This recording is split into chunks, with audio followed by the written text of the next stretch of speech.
Assalamualaikum dan salam sejahtera. Selamat pagi semua, apa khabar? Salam Aidilfitri, maaf zahir dan batin. Daripada tim Jawatankuasa Harta Intelek PPM, welcome to siri Bicara Harta Intelek or Intellectual Property Talk Series. Okay, this is going to be the 9th talk and it is going to be the last before our team as members of Committee of Intellectual Property ends on the 28th of May 2022. Today's talk will be conducted in Malay, English, and as well in Indonesia. All right? So,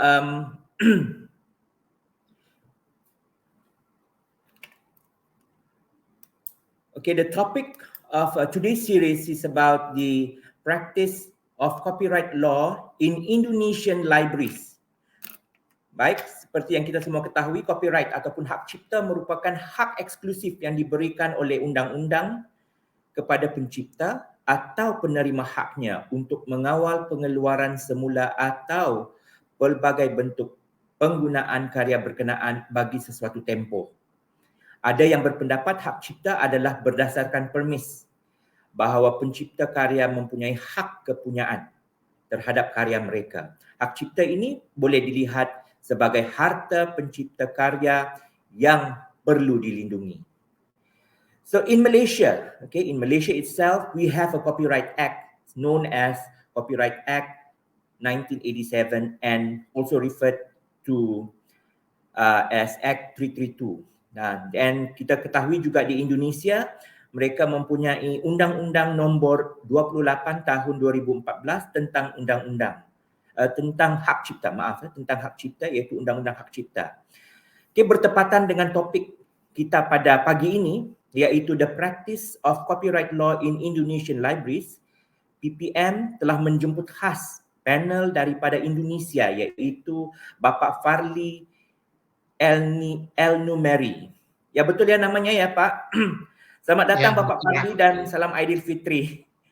Bapak Farli, let me introduce a little bit about him. He is the head of the Daniel S. Leff Law Library in Jakarta.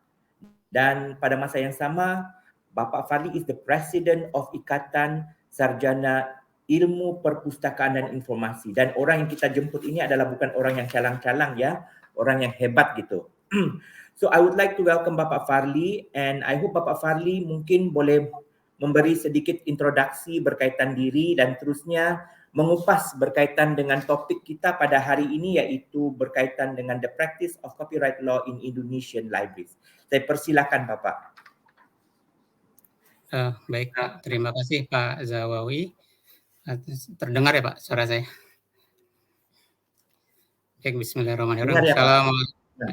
Bismillahirrahmanirrahim. Assalamualaikum warahmatullahi wabarakatuh. Selamat pagi, good morning, rekan-rekan librarian dalam forum ini. Izinkan saya presentasi campuran Pak Zawawi, Indonesia dan Inggris. Karena ada beberapa yang mungkin penjelasannya mungkin lebih mudah berbahasa Inggris. Share. Boleh share ya Pak Zawawi?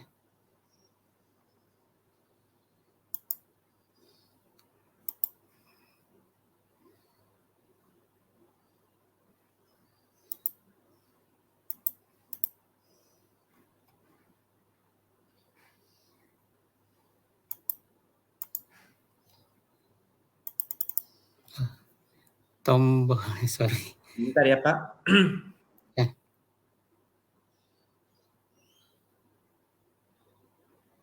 Oke, boleh Pak. Boleh teruskan.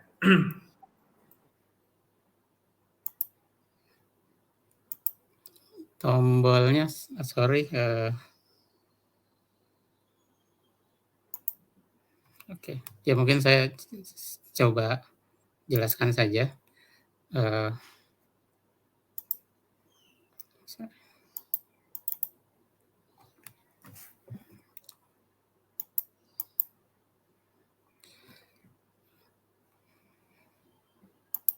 Nggak bisa ya.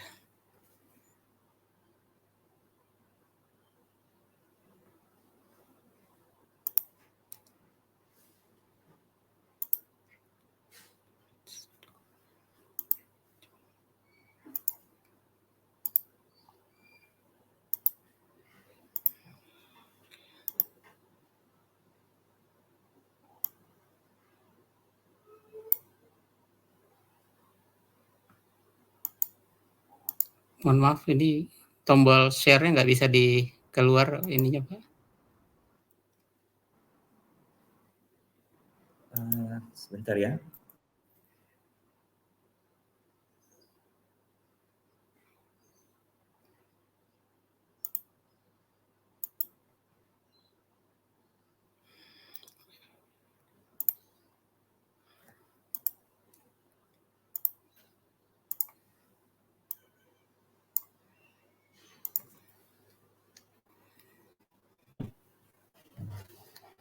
Bapak boleh share ke share terus ke ni. Ada tidak share di situ? Button share. Iya, bottom share ada. Okey, tekan di situ terus button share itu.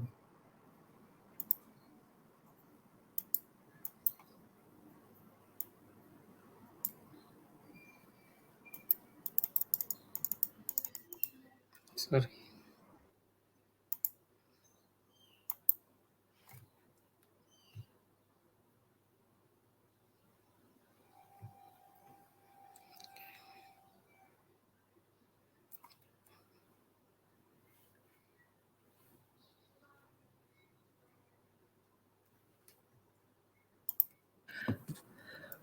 Okey, kita tergendala sebentar ya. Tapi walau bagaimanapun kita akan sebentar lagi kita akan up, ada masalah teknikal sedikit. Tapi walau bagaimanapun apa nama dia ni, perkara ini boleh diteruskan. Ada beberapa perkara yang akan di-highlight berkaitan dengan topik kita pada pagi ini. Topik kita pada pagi ini adalah satu topik yang menarik yang mana akan memperlihatkan bagaimana Indonesia akan memperlihatkan bagaimana apa namanya tu undang-undang ya about the copyright law yang ada di Indonesia and been practiced by most of the librarians throughout there. So we'll just wait for a moment and I hope that things will be settled soon.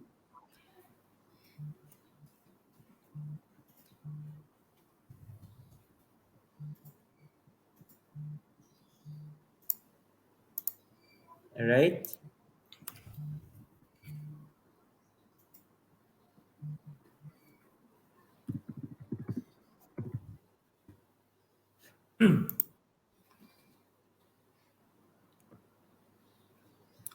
Sedang proses, Pak. Dalam proses ya, sebentar ya.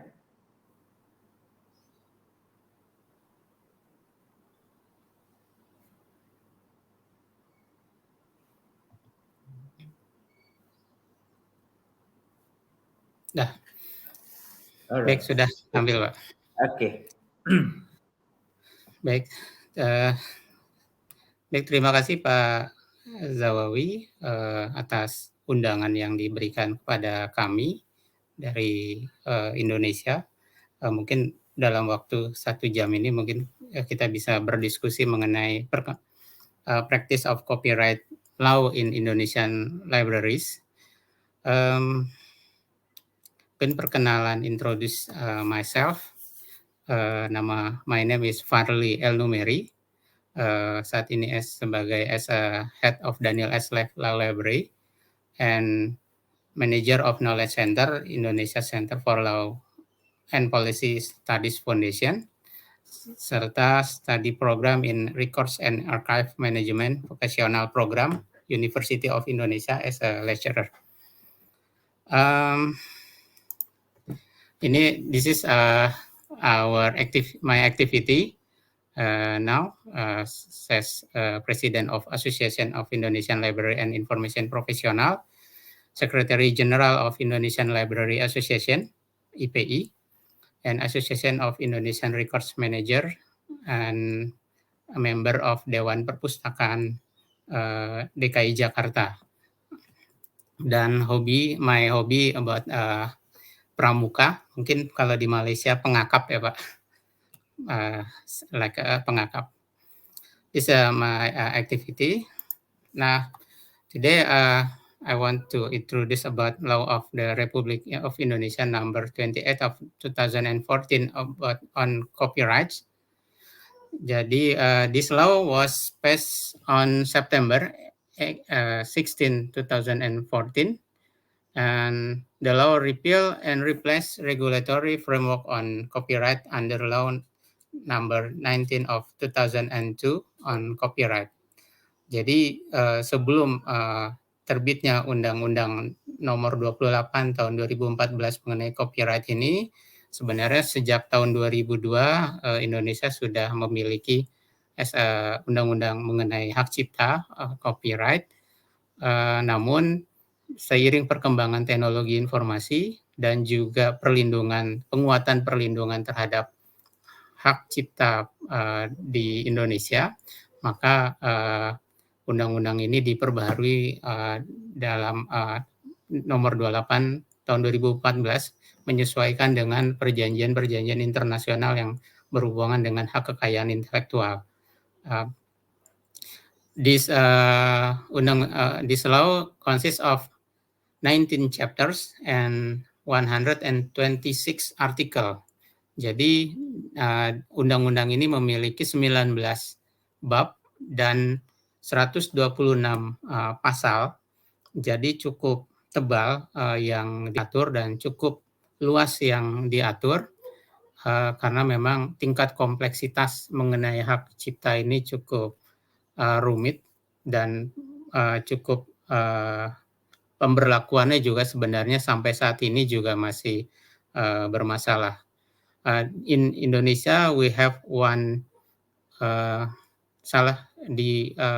in government, we have kementerian yang menangani mengenai hak cipta ini, hak kekayaan intelektual, dan one of director about copyright. Fundamental change to the provision of on copyright under the copyright law. We have some of regulation. This regulation about one is about protected and unprotected works, about moral rights and economic rights as a part of copyright, about duration of copyright protection, time limitation on transfer of copyright materials, and about copyright-related rights, moral and economic rights of performers, and economic rights of phonogram producer and broadcasting agencies. And the others about transfer of copyright, copyright infringement, and management of collective rights, and dispute resolution.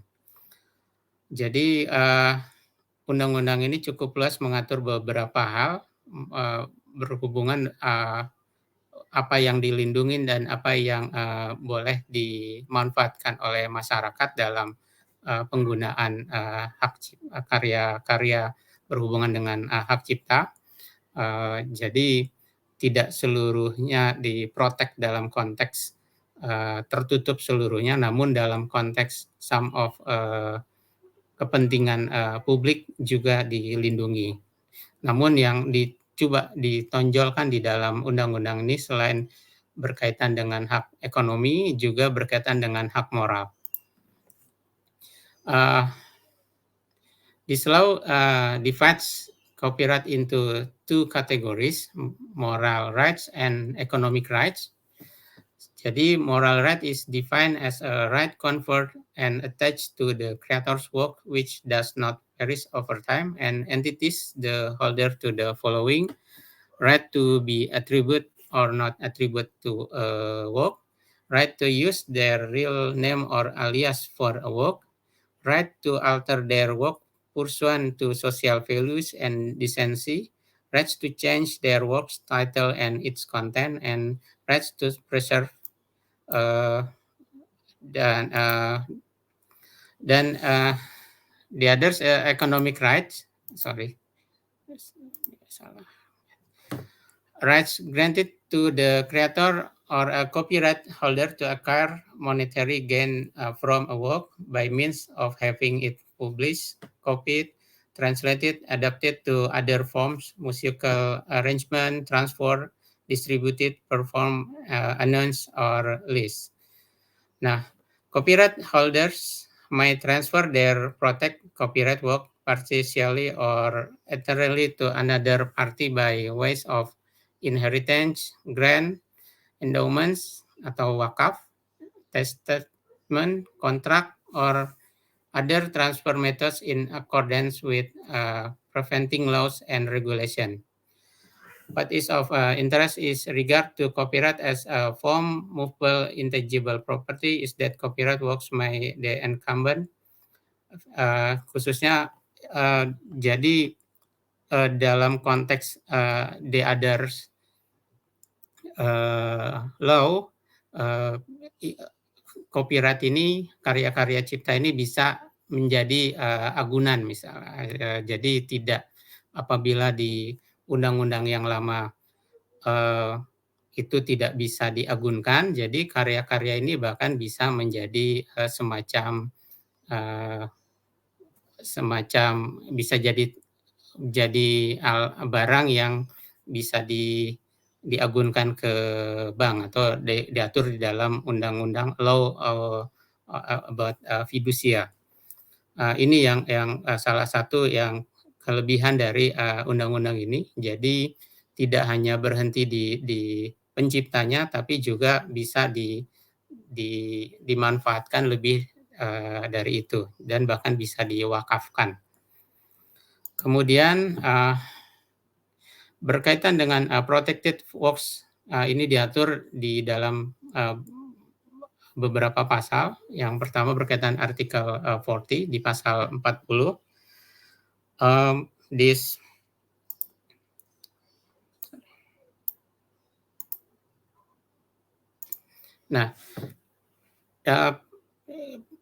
Berkaitan dengan yang dilindungi, protected works, which include scientific, artistic, and literary works, consist of books, pamphlet, typographical, talks, lectures, speech, and other similar works until a computer program. So many karya or so many works diatur di this law. Jadi diperluas karya-karya yang memang masuk di dalam hak cipta ini. Namun juga ada beberapa karya yang pada dasarnya tidak termasuk dilindungi di dalam undang-undang ini, this law. Works that are not protected by copyright include works that have not been embodied in tangible form. And second, every idea, procedure, system, method, concept, principle, findings, or data despite having been expressed, stated, described, explained, or incorporated in a work. And C, tools, objects, or products that are created solely to resolve technical problem or whose form only service functional needs. There is no copyright to works in the form of results of open meetings of state institution, law and regulation, state speech or speech of government official, court decision or judge rulings, and scriptures or religious symbol.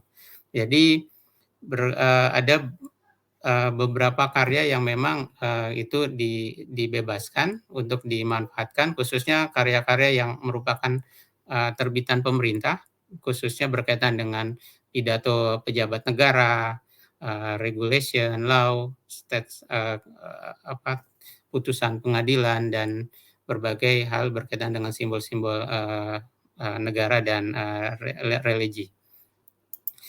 Dan hal yang menarik juga di dalam this law, adanya perlindungan masa waktu terhadap karya-karya yang dilindungi. Secara umum, books mungkin berkaitan dengan in a library about books, pamphlets, and all other written works, itu diatur karya hak cipta dari karya-karya tersebut kurang lebih 70 tahun setelah penciptanya wafat, dihitung dari mulai 1 Januari of the sequence a year. Dan juga karya-karya yang berdua atau lebih itu juga dilindungi 70 tahun dari pencipta yang terakhir wafat dan selama 70 tahun, dan juga 50 tahun sejak diterbitkan untuk karya-karya yang bersifat kelembagaan. Jadi apabila sebelumnya hanya 50 tahun, saat ini di Indonesia karya-karya tersebut dilindungi sampai 70 tahun setelah wafatnya pencipta tersebut. Nah, untuk beberapa karya lain seperti video games, photographic works, portrait, typology, graphical arrangement of written works, translation, nah ini sedikit lebih kurang, yaitu 50 tahun sejak pertama kali diterbitkan. Dan untuk karya-karya yang dalam konteks perjanjian, misalkan penulisnya, misalkan perjanjian dengan penerbitnya mungkin tidak terlalu detail, karena memang in Indonesia kadangkala penulis itu tidak terlalu peduli dengan urusan perjanjian. Nah, intinya adalah karya-karya tersebut kembali ke penulisnya dalam konteks hak ekonomi, itu 25 tahun sejak diterbitkan pertama kali. Jadi walaupun misalkan dibeli oleh penerbit karya-karya tersebut, maka 25 tahun kemudian kembali lagi ke penulis tersebut.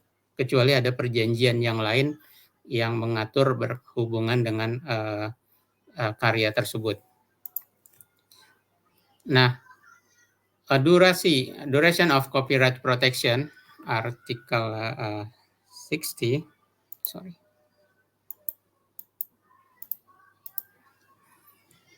Nah, copyrights on traditional cultural expression held by the state as referred to article 38. Dalam hal ini karya-karya tradisional yang memang tidak diketahui penciptanya, ini ibaratnya menjadi hak negara, dan itu lebih kurang 50 tahun sejak pertama kali diterbitkan, dan itu menjadi ibaratnya dilindungi oleh negara.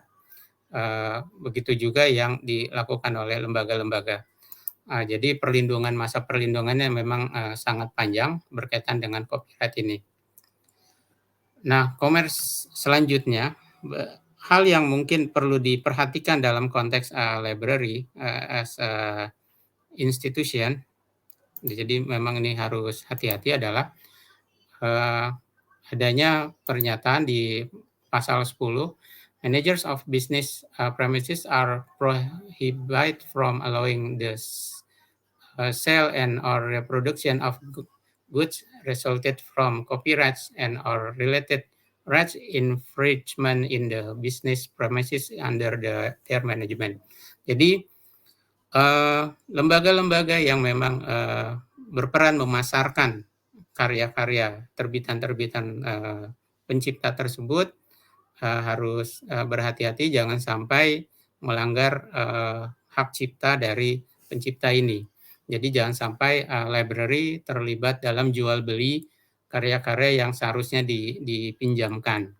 Dan sebenarnya ini kalau diperluas, karena memang di Indonesia one of the problem is banyak sekali karya-karya bajakan itu ada di situs-situs jual beli, aplikasi jual beli barang, like Tokopedia, or mungkin I don't know in Malaysia Tokopedia terkenal tidak, atau Shopee. Nah itu kalau sebenarnya mereka bisa dituntut kalau mengedarkan barang-barang bajakan. Nah, namun sampai saat ini belum ada satupun lembaga yang menuntut mengenai karya-karya bajakan yang ada di toko-toko yang tergabung di dalam aplikasi-aplikasi jual beli barang tersebut. Nah, selanjutnya mungkin ini sekedar berkaitan dengan hukum pidana yang berlaku di dalam Undang-Undang Hak Cipta ini, di law. sebenarnya cukup berat Indonesia, but seperti tadi pengutipan atau translate, adapt, rearrange, transform, perform, or communicate the protected work without authorization itu dapat dipidana sampai 5 tahun dan denda sampai 500 juta. Nah, di praktiknya adalah di dalam beberapa kasus hak cipta ini lebih banyak pelanggaran-pelanggaran hak cipta yang dilakukan secara corporate, secara besar, karena memang proses hukum di Indonesia cukup mahal gitu. Nah, ini yang mungkin jadi catatan kenapa pembajakan buku di Indonesia marak terjadi, karena memang untuk menuntut penerbit ataupun percetakan yang melakukan pelanggaran hak cipta ini, para penulis atau pencipta kesulitan karena memang biaya penuntutannya yang lumayan mahal. Jadi one of problem about penegakan of this regulation about the too expensive to menuntut ke para pelaku tersebut di pengadilan. Nah,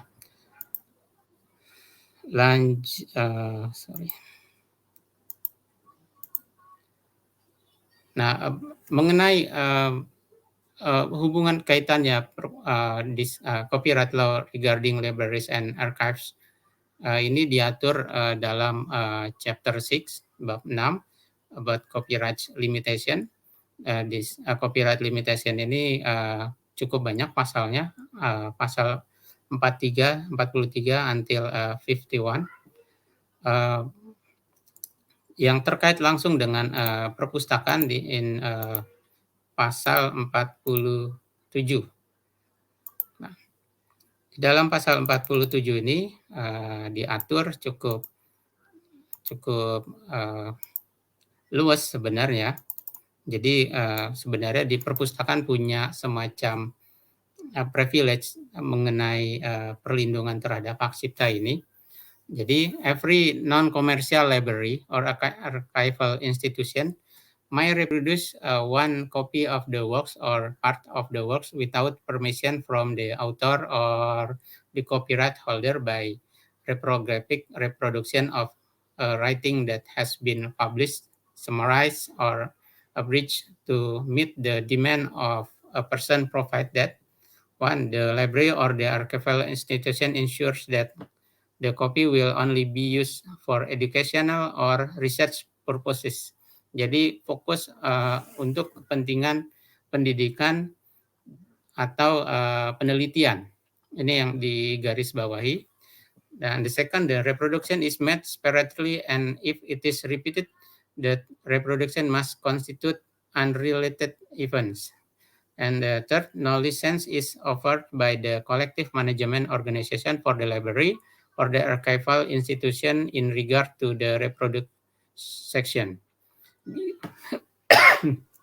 B, the reproduction of copies is for preservation, replacement of required copies, or replacement of copies in the event that the copy is lost, damaged, or destroyed from the permanent collection at the library or other archival institution, provided that 1. It is impossible for the library or the archival institution to obtain a copy in reasonable condition, or second, the making of the copy is conducted sparingly, or if done repeatedly, the making of copies must be unrelated events. And C, the reproduction of copies is intended for communication or information exchange between libraries, interarchival institution, and between library and archival institution. Jadi pada dasarnya undang-undang ini juga melindungi library untuk aktivitas-aktivitas perpustakaan, khususnya berhubungan dengan layanan perpustakaan kepada their user. Jadi misalkan koleksi tersebut memang sulit didapatkan di toko buku or bookstore or sulit didapatkan, maka bisa di copy satu copy ataupun dialih mediakan, reproduce, misalkan dalam format digital, namun hanya untuk kepentingan pendidikan dan penelitian. Dan juga bisa sebenarnya untuk kepentingan kerjasama perpustakaan. Nah, ini yang mungkin seringkali jarang disebutkan. Jadi sebenarnya perpustakaan bisa bertukar koleksi atau menggandakan koleksi satu ketika memang ada kebutuhan untuk pertukaran kerjasama perpustakaan antar perpustakaan. Jadi ini yang mungkin seringkali jarang dibahas atau diulas di dalam konteks layanan-layanan perpus. Jadi in Indonesia lebih banyak pustakawan itu ditakut-takuti. Ya, ini yang kadang-kadang yang jadi serba salah gitu. Intinya nggak boleh ngapa-ngapain lah gitu berhubungan dengan mengenai hal ini. Nah, itu berkaitan dengan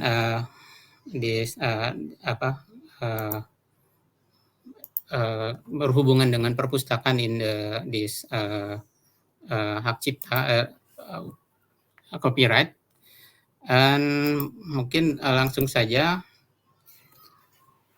Nah, secara umum mungkin tahun 2019 IFLA juga telah membahas mengenai limitation and exclusion of copyright use di salah satunya waktu itu pertemuan di Singapura. Jadi dalam konteks undang-undang hak cipta di Indonesia berhubungan dengan limitation and exclusion of copyright ini setidaknya we have 4 criteria in general. The criteria for limitation and exclusion of copyright use are as follows. 1, use of copyright without permission is only for non-commercial purposes dalam batas tertentu. Second, use of copyrights without permission for the benefit of education, research, and scientific development. And 3, the use of copyright without permission is allowed by stating the source clearly and completely. Keempat, the use of copyright without permission is not carried out on the most substantial part, this characteristic of the copyright works. Dan sejauh mana pustakawan memahami berkaitan dengan copyright law ini, secara umum, in general, librarians have a sufficient understanding of the copyright law throughout the legal aspect in the information source course, one of which is about the application of the copyright in libraries and archives. Jadi di dalam salah satu pembelajaran ketika mereka kuliah, para pustakawan ini salah satu pembahasannya yang dibahas dalam khususnya mata kuliah aspek hukum dalam informasi berkaitan dengan hukum berkaitan dengan hak cipta ini. Dan yang kedua, one of the points of the Librarians Code of Ethics related to copyright protection, namely recognize and respect intellectual property rights. Nah, di dalam kode etik pustakawan di Indonesia, mungkin saya perlihatkan secara lengkap. We call Asta Etika Indonesian Librarians. Mungkin Pak Zawawi dan para hadirin know Mr. Zulfikar Zain and Prof. Sulistyo Basuki. They coba merumuskan secara lebih sederhana Code of Ethics Indonesian Librarians. Dari sebelumnya kita belum punya secara sederhana berhubungan dengan Ethics of Indonesian Librarians ini. Nah, kita punya Asta Etika, jadi ada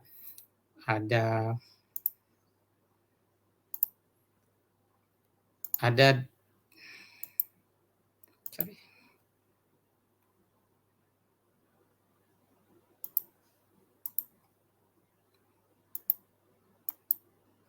ada 8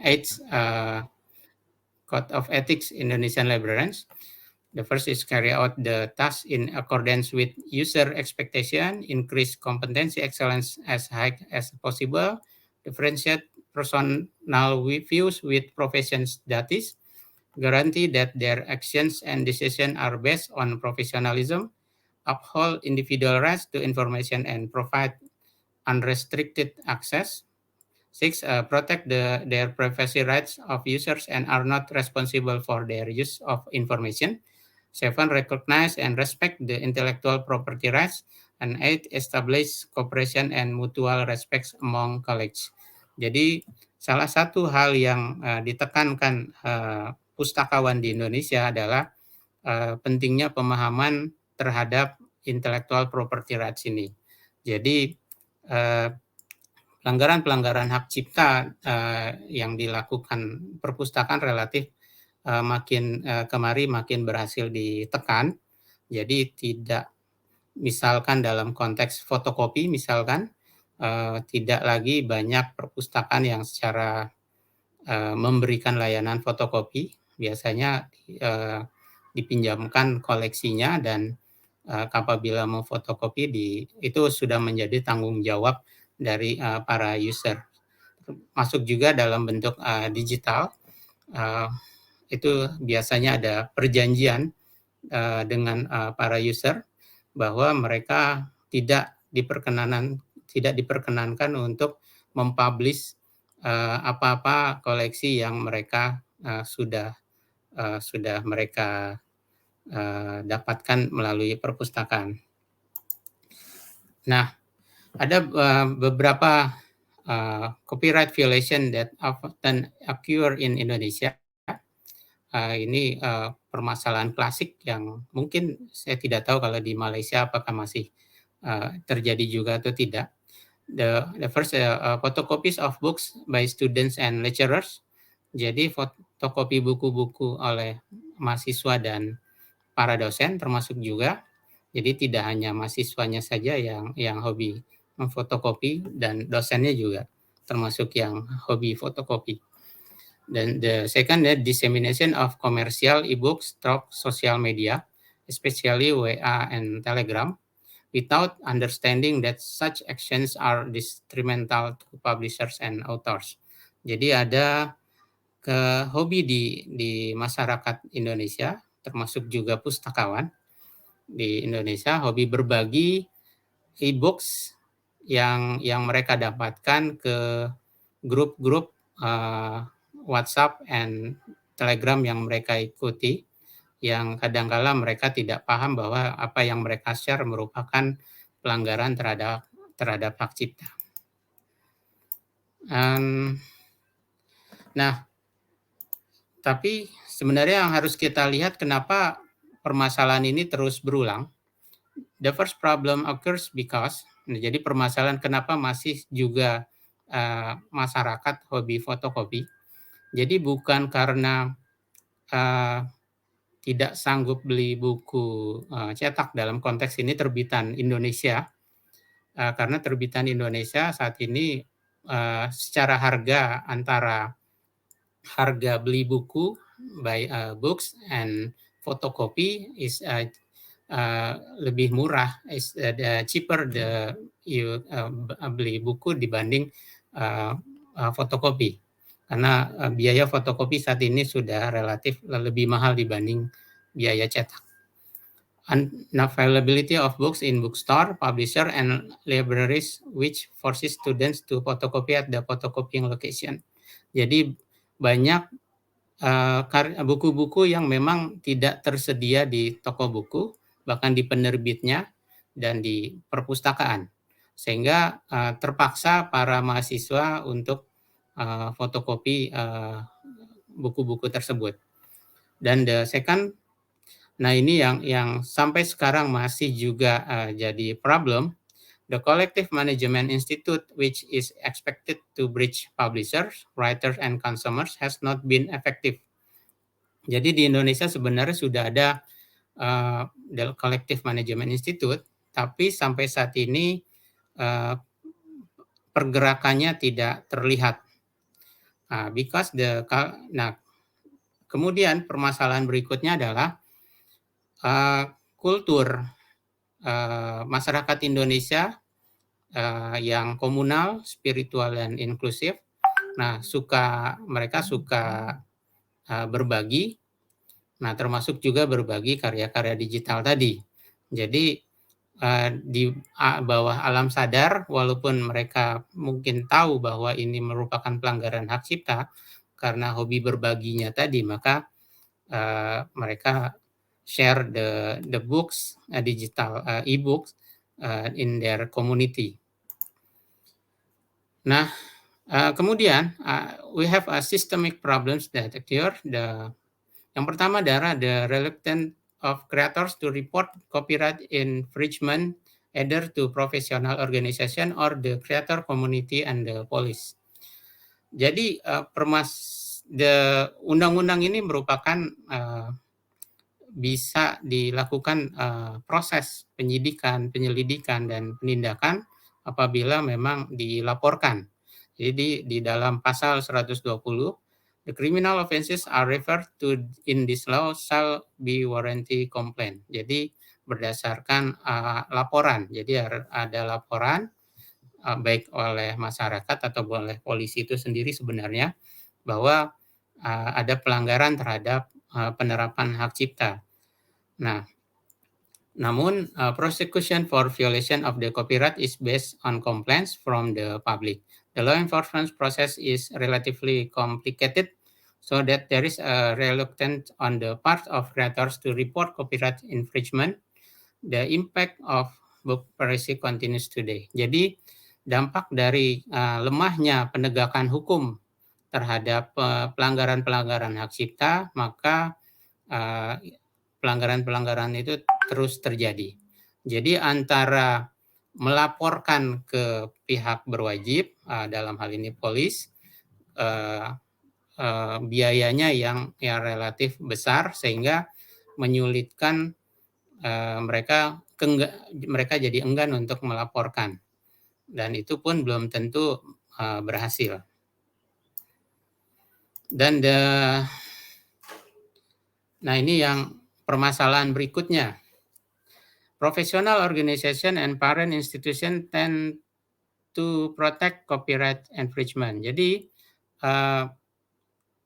organisasi profesi dan lembaga induk itu terkesan melindungi para pelanggar hak cipta. Nah, misalkan IPI, Ikatan Pustakawan Indonesia, dalam setahun ini kami mendapatkan 2 laporan pelanggaran plagiarisme, dan satu lagi sebenarnya tidak bisa dikategorikan plagiarisme tapi sudah pencurian sebenarnya, dan itu sudah diproses, tapi sayangnya we have a problem with the parent institution. Organisasi induk tidak melakukan penindakan apapun terhadap pelanggaran hak cipta yang dilakukan oleh pustakawan mereka gitu. Jadi IPI dalam hal ini sudah melakukan proses, namun ternyata ketika dilaporkan ke lembaga induk tidak mendapatkan proses yang semestinya gitu. Nah, ini sebenarnya terjadi juga di berbagai lembaga pendidikan seperti university. Some of rector in Indonesia terindikasi melakukan pelanggaran hak cipta. Mereka melakukan plagiarisme, tapi tidak satu pun sampai saat ini ada rektor yang diturunkan karena melakukan pelanggaran hak cipta. Jadi memang cukup penerapan dari Undang-Undang Hak Cipta ini memang sampai saat ini masih terkesan belum optimal karena masih dilindungi oleh baik organisasi profesinya maupun lembaga induk yang menaungi pihak-pihak tersebut. Nah, berkaitan dengan solusinya, dan ini yang saat ini coba kami lakukan melalui para pustakawan dalam ini yang sudah melek teknologi informasi, kami aktif melakukan penguatan literasi digital baik kepada pustakawan itu sendiri maupun ke masyarakat pengguna. Jadi tidak hanya apabila dalam konteks para mungkin penggiat literasi digital lebih fokus ke isu-isu hoax, namun di dalam konteks perpustakaan, para pustakawan juga aktif melakukan penguatan literasi digital dengan menyadarkan untuk tidak melakukan pelanggaran hak cipta, khususnya men-share literatur-literatur ataupun e-books ke grup mereka tadi seperti WA Group ataupun Telegram. Namun memang sampai saat ini tingkat keberhasilannya belum pernah kami ukur. Dan saat ini kami juga bergabung dengan pemerintah dalam hal ini Government Communication and Information, tergabung di dalam cyber kreasi. Nah, kami aktif melakukan penyuluhan, sosialisasi berhubungan berkaitan dengan literasi digital dan juga aktif mengingatkan masyarakat untuk hati-hati dalam melakukan share literatur. Jadi kepedulian terhadap hak cipta ini juga salah satu bagian dari kampanye kami di Indonesia, para pustakawan maupun sarjana ilmu perpustakaan di Indonesia. Mungkin demikian Pak Zawawi yang pengantar awal yang bisa kami sampaikan untuk diskusi pagi ini. Saya kembalikan ke Pak Zawawi. Terima kasih Pak. Ya, informasinya sungguh padat ya. Very compact and very informative information yang kita perolehi berkaitan dengan Indonesia about the Law Act. Tapi walau bagaimanapun saya just mau highlight jugalah ada satu soalan yang berkaitan dengan bajakan. Apa itu bajakan? Bajakan itu is pirated, right? Betul ya Pak? Yes. Pirated. So kalau di Malaysia kita kenali sebagai cetak rompak. Karya bajakan. So cetak rompak. So that is about it. But saya ada satu soalan sebab something very interesting ya Pak. I was told that librarian di Indonesia, mereka yang ambil library science, mereka ada satu kelas berkaitan dengan undang-undang ya, kalau saya tidak silap Bapak maklumkan tadi. Iya, betul. About the law ataupun so I would consider that most librarian akan tahu berkaitan dengan akta hak cipta ataupun undang-undang hak cipta di Indonesia. Betul ya?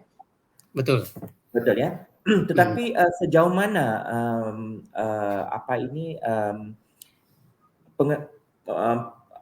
mengetahui itu satu benda, tetapi sejauh mana ia dipraktikkan di perpustakaan-perpustakaan di Indonesia berdasarkan apa yang telah dipelajari daripada kuliah-kuliah tersebut.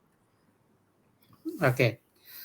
Nah, in Indonesia, every library has semacam pedoman atau aturan for the user. Jadi apa yang boleh dan tidak boleh dilakukan oleh user dalam hal ini. Nah, salah satu hal yang diatur di dalam ketika mereka memanfaatkan layanan atau jasa perpustakaan adalah berkaitan dengan hak cipta ini. Jadi pada umumnya perpustakaan di Indonesia menekankan untuk tidak menggandakan atau fotokopi books or literatur yang ada di perpustakaan secara utuh. Jadi user hanya boleh menggandakan sesuai dengan kebutuhan mereka, ataupun di beberapa perpustakaan juga restricted, hanya menekankan misalkan hanya 10 lembar misalkan. Jadi atau hanya misalkan maksimal 10% dari koleksi yang ada, dari isi buku yang ada. Nah itu setiap kami melakukan user education to our user. One of the materi is about berapa banyak yang mereka boleh fotokopi atau mereka gandakan. Nah, ini salah satu yang paling banyak diterapkan di perpustakaan. Dan yang kedua, some of library mereka tidak menyediakan mesin fotokopi sebagai bentuk pertanggungjawaban ketidakterlibatan perpustakaan di dalam pelanggaran hak cipta. Misalkan University of Indonesia, misalkan Library of UI,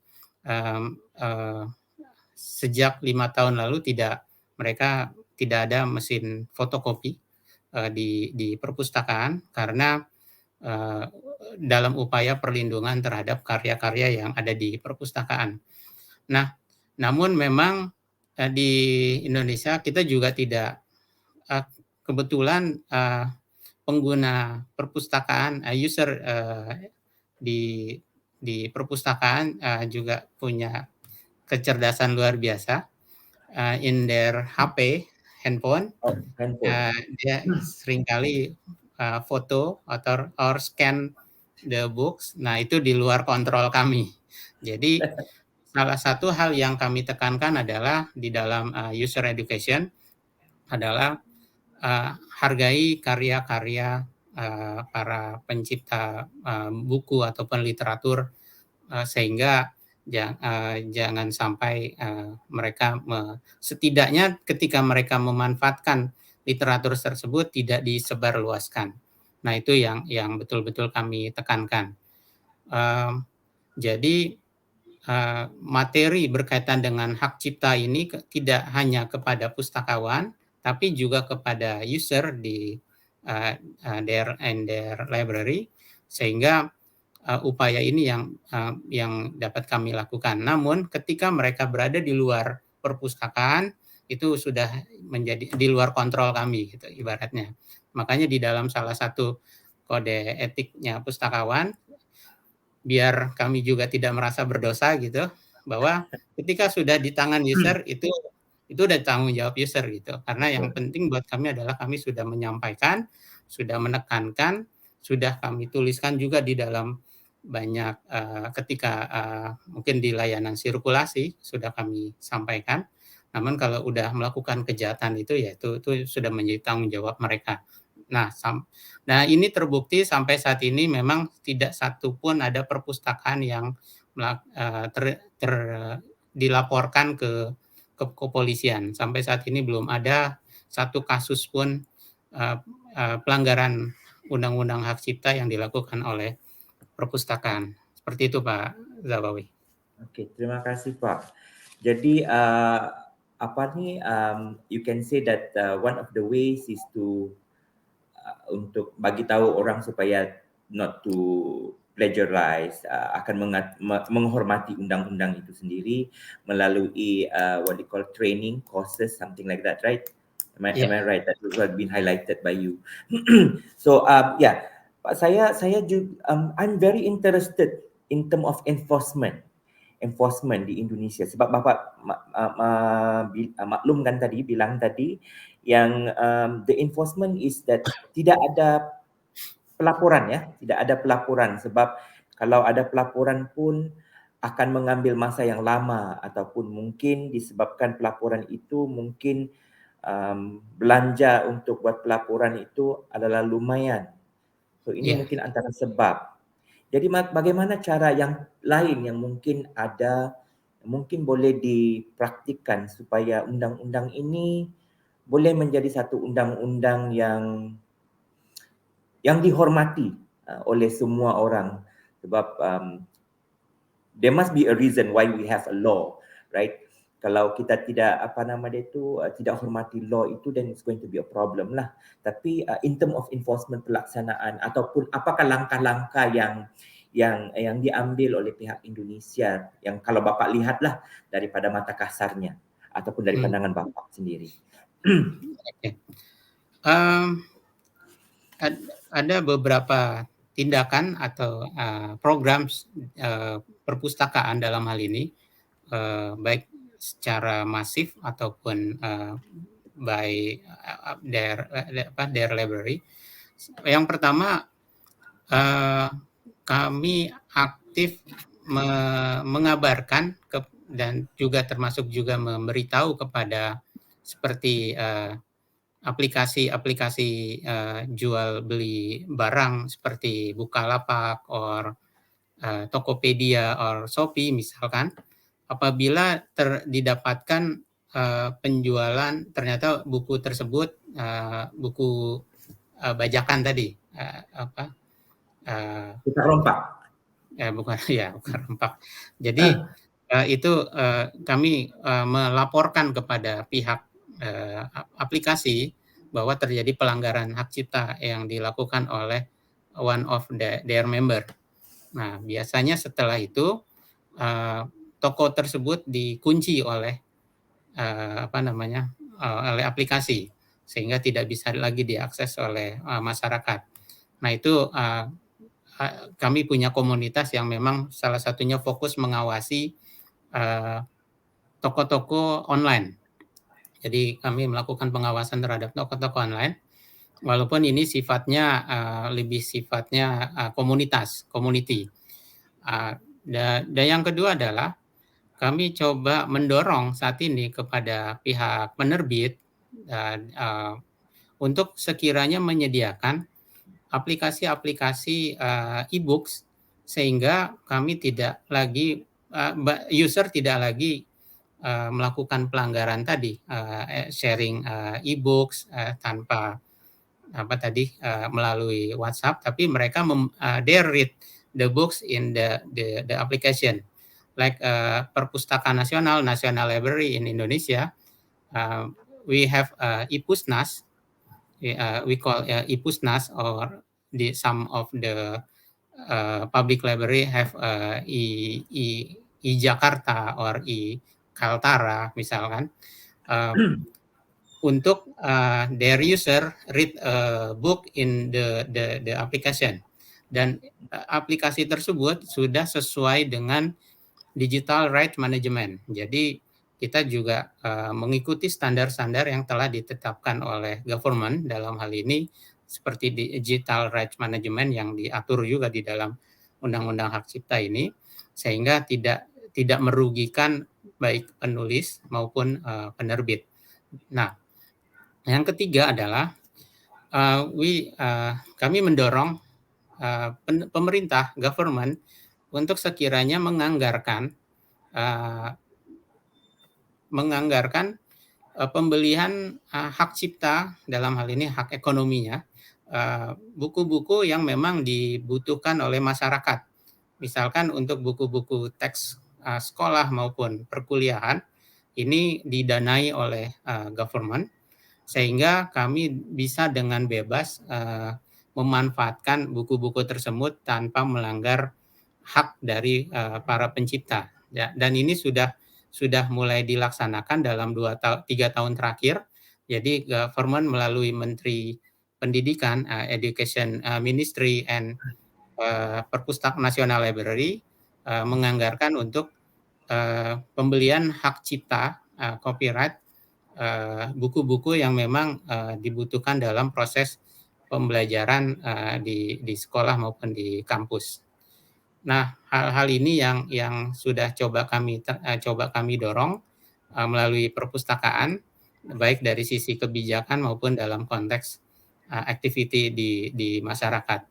Dan saat ini yang langsung ke masyarakat melalui perpustakaan, yaitu kami aktif melakukan proses tadi, pelatihan training of digital literacy ke our user. Jadi hal-hal yang tidak saja soal hoax, tapi juga termasuk jangan sampai masyarakat melakukan pelanggaran hak cipta, karena memang sangat mudah melakukan pelanggaran hak cipta ini di era digital. Seperti itu, Mr. Zawawi. Oke. Terima kasih ya Pak. Baiklah, you can see that copyright is one of the biggest issues, I think, not only in Indonesia, but I think most of the Southeast Asian countries. Alright, itu yang kita dapat lihat lah.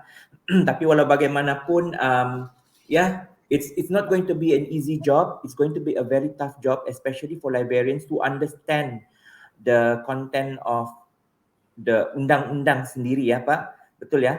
So to understand the undang-undang itu mengambil masa untuk untuk dipahami, mengetahui undang-undang satu hal, untuk memahami dan untuk melaksanakannya adalah satu perkara yang berbeza lagi. Tapi kita berharap bahwa undang-undang ini akan sentiasa dihormati pada masa-masa yang akan datang, dan mungkin sekiranya informasi undang-undang ini dapat memberi impak juga kepada hasil karyawan-karyawan yang menulis sesuatu ciptaan. Dan saya ingin maklumkan bahawa masa kita sebenarnya sudah tamat ya. It's already 11 o'clock. Saya ingin memohon jutaan maaf sekiranya ada salah silap semasa dalam kita punya perjalanan siaran kita berlangsung tadi. Ada sedikit masalah teknikal, tapi walau bagaimanapun alhamdulillah dapat ditangani. Seperti yang dimaklumkan di awal program bahawa program ini merupakan bicara terakhir dari tim Jawatan Kuasa Harta Intelek sesi 2020/2022. Dan kami dari tim Harta Intelek ingin mengucapkan jutaan terima kasih di atas sokongan semua audiens, semua pustakawan di seluruh Malaysia. Dan saya ingin mengucapkan juga ribuan terima kasih kepada semua audiens yang bukan sahaja dari Malaysia tetapi daripada Indonesia dan as well daripada Brunei, most probably ada juga daripada Singapura. Saya ucapkan ribuan terima kasih dan sekian dan harap maklum. Selamat Hari Raya daripada kami sekali lagi. Stay safe. Selamat Hari Raya. Take care. Selamat berlibur. Selamat beristirahat.